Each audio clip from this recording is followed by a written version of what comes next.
Китайская администрация, заключившая миллионы уйгуров, казахов и других тюрков в лагеря перевоспитания, принуждает узников выполнять различную работу.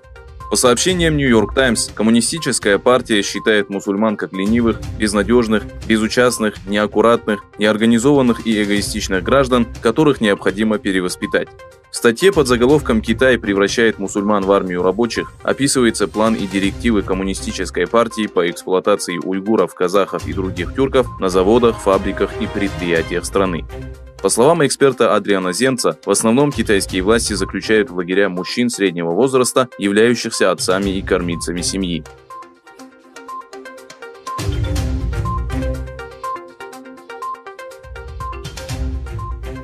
В столице Иордании был проведен протест против угнетения мусульман Восточного Туркестана.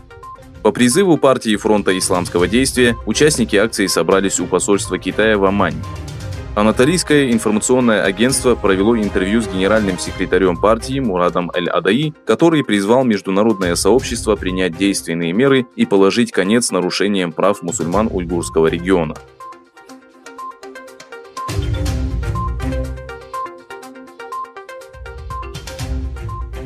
В преддверии выборов, которые пройдут 11 января, Тайвань принял закон, предотвращающий вмешательство Китая во внутренние дела страны.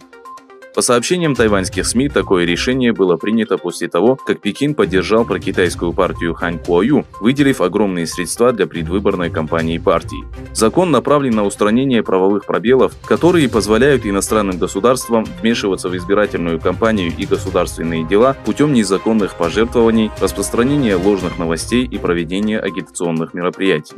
Закон предусматривает до 5 лет лишения свободы или штраф в размере 333 тысяч долларов США.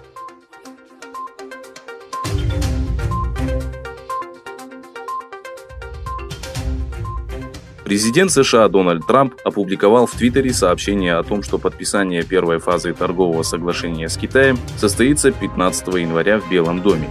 По словам Трампа, в церемонии подписания примут участие высокопоставленные представители Китая. Трамп также сообщил, что позже посетит Пекин для переговоров по второй фазе соглашения.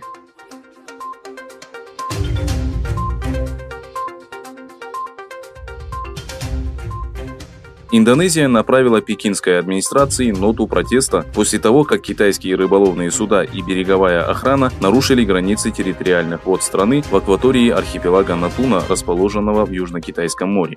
Министерство иностранных дел Индонезии сообщило, что нота была передана генеральному консулу Китая в Джакарте Шяо Чьену.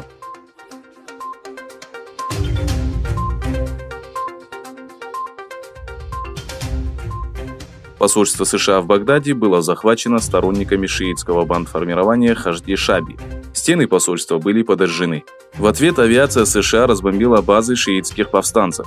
Министр обороны США Марк Эспер сообщил, что сразу после нападения в Багдад было направлено военное подкрепление.